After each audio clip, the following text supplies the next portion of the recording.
कितनी मस्ती किया करते थे, डिनर पे जाया करते थे, सब कुछ कितना बढ़िया था। पर एक एक्सीडेंट ने सब कुछ बर्बाद कर दिया। आप तो हमेशा कहते थे कि अगर आप नहीं रहे तो मैं अपनी जिंदगी की फिर से शुरुआत करूं। पर ये कैसे होगा? रोज सुबह उठती हूं तो आपकी याद आती है और सोती हूं तो ऐसा लगता है कि आप मेरे साथ ही हो, मेरे पास मुझे गले लगाकर सो रहे हैं। कैसे हटाऊं ये फीलिंग्स? कैसे आगे बढ़ूं? आपकी जगह कोई नहीं ले सकता।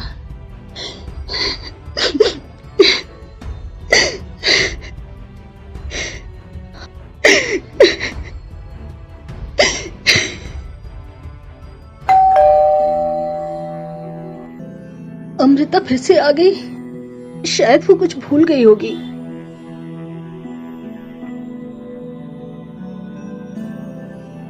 क्या काम है? क्या भाभी, आप भी ना सीधे मुद्दे पे आ जाती हैं। थोड़ा सा हाय हेलो, मिलना जुलना, हक किसी से भी तो होना जरूरी है ना। अच्छा चलिए छोड़िए वो सब, ये बताइए कैसी हैं आप? मैं ठीक हूँ। देखो मैं बहुत बिजी हूँ। वैसे कुछ इम्पोर्टेंट काम था क्या? नहीं बस भाभी, वो आपको मिस किया तो मिलने चला है। वैसे आपको अगर किसी चीज की जरूरत हो ना, आप मुझे बुला सकती हैं। ठीक है, बैठ के बात करते हैं ना। नहीं मैंने अभी बोला ना कि मैं बिजी हूँ। तुम जाओ यहाँ से। अरे मैं आप ही को तो हूँ भाभी। तुम जाओ यहाँ से। अरे अरे भाभी, जिस काम के लिए था वो तो भूल ही गया था। मुझे थोड़ा सा दूध मिलेगा? तुम जाओ यहाँ से।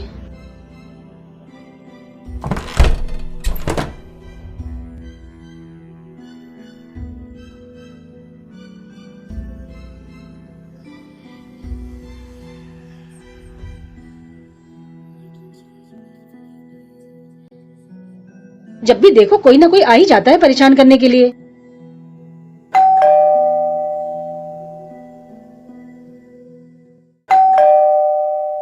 क्या है, तुम्हें समझ में नहीं आता है क्या? I am so sorry. नहीं सॉरी नहीं, मुझे लगा कि कोई और है इसलिए गुस्सा आ गया। आप आइए ना।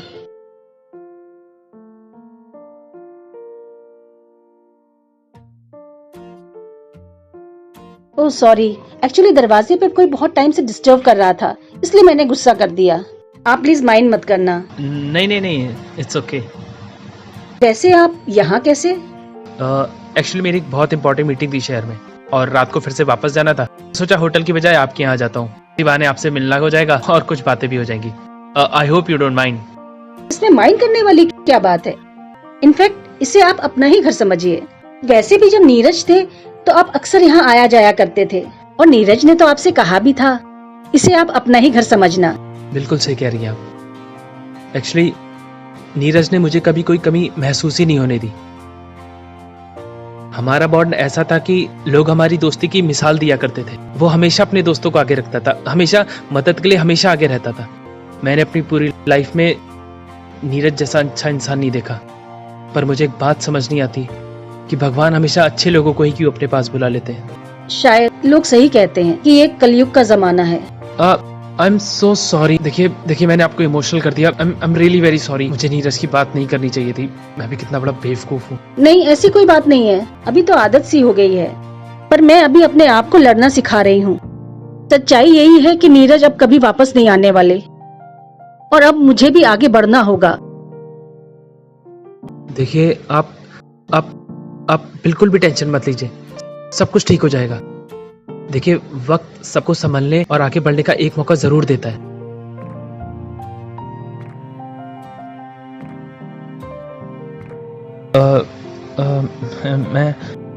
मैं मीटिंग में जाता हूँ, फिर शाम को वापस आता हूँ क्योंकि नाइट में मेरी फ्लाइट भी है। ओके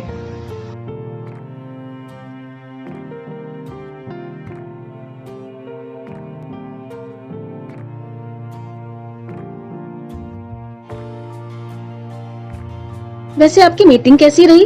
एक्चुअली मेरे न्यू जॉब के लिए मीटिंग थी, इसी बहाने हम लोग की इतने दिनों बाद मुलाकात हो गई। हाँ वो तो है, मुझे भी बहुत अच्छा लगा। नीरज के जाने के बाद ये घर पूरा खाली सा हो गया था, किसी से बात करने का मन भी नहीं करता। जब से आप आए हो एक अलग सी एनर्जी आ गई है। अच्छा, पर आप ज्यादा यूज्ड टू मत हो जाना, नहीं तो आपको आदत पड़ जाएगी और फिर मुझे परमानेंटली यही रहना पड़ेगा आपके पास। अरे बाबा, मैं मजाक कर रहा था। चलो मैं निकलता हूँ, फिर मुझे फ्लाइट भी पकड़नी है। कुछ कहना चाहती हैं?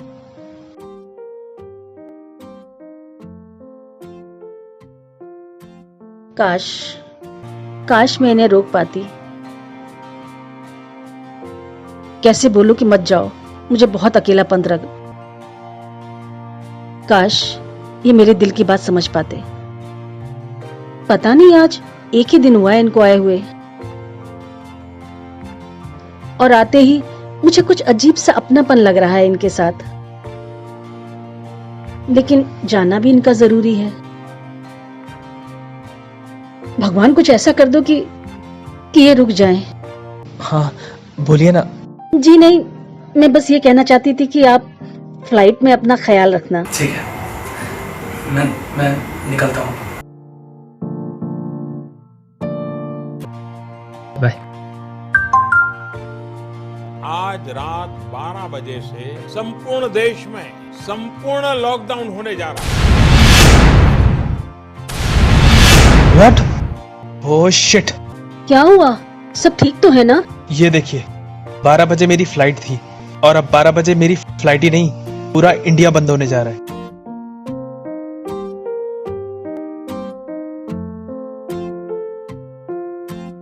ये तो होना ही था ना। आपको ऐसे वक्त पे मीटिंग ही नहीं करनी चाहिए थी।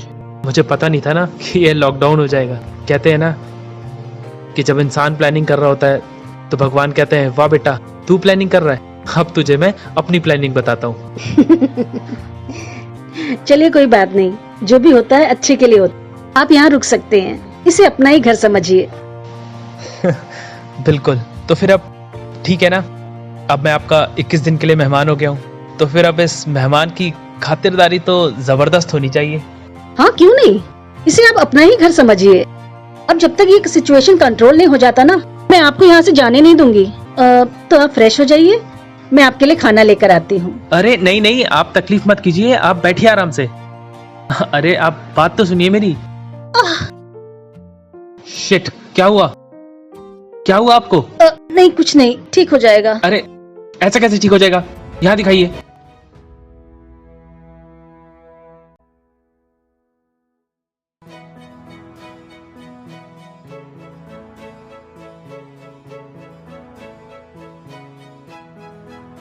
बस बस बस।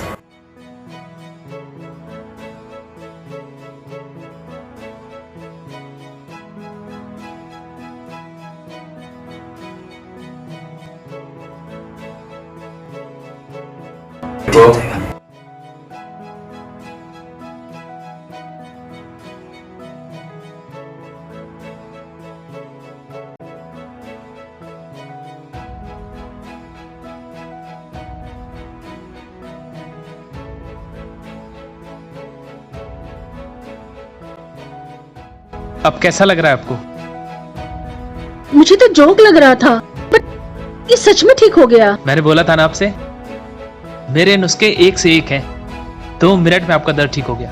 मुझे तो लगता है कि ये लॉकडाउन हम लोग के लिए ही हुआ है, मतलब कि हम लोग थोड़ा टाइम साथ में स्पेंड कर सके, इसी वजह से। मैं आपको एक बात बताता हूँ। एक बार मैं और मेरा दोस्त घूमने जा रहे थे और वो वहां पर गिर गया।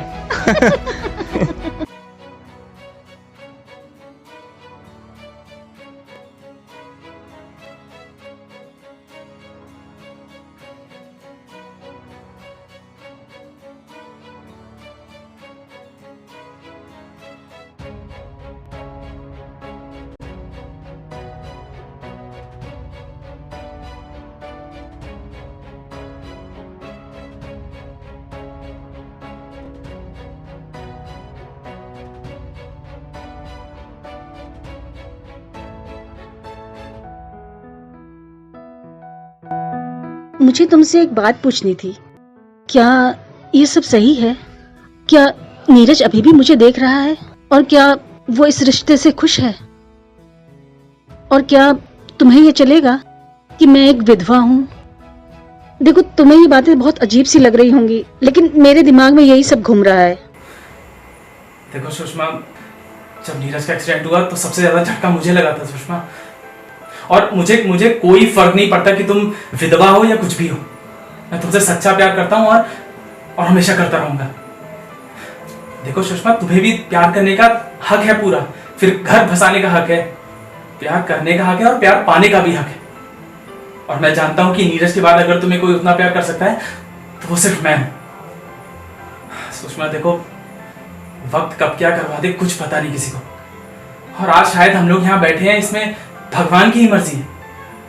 और नीरज जहां कहीं भी होगा वो बहुत खुश होगा। वो बहुत खुश होगा तुम्हें खुश देख के और मुझे तुम्हारे साथ देख करके, क्योंकि वो तो यही चाहता था ना कि तुम खुश रहो। और आज हम साथ हैं, तुम खुश हो, मैं खुश हूं, और क्या चाहिए। सुषमा देखो, मैंने तुमसे हमेशा प्यार किया है। मैं बस तुमसे एक बात पूछना चाहता हूं, क्या तुम मेरे साथ इस रिश्ते में हाँ रखती हो? हाँ, मैं भी तुमसे प्यार करती हूँ। I love you Sushma. I love you Sushma.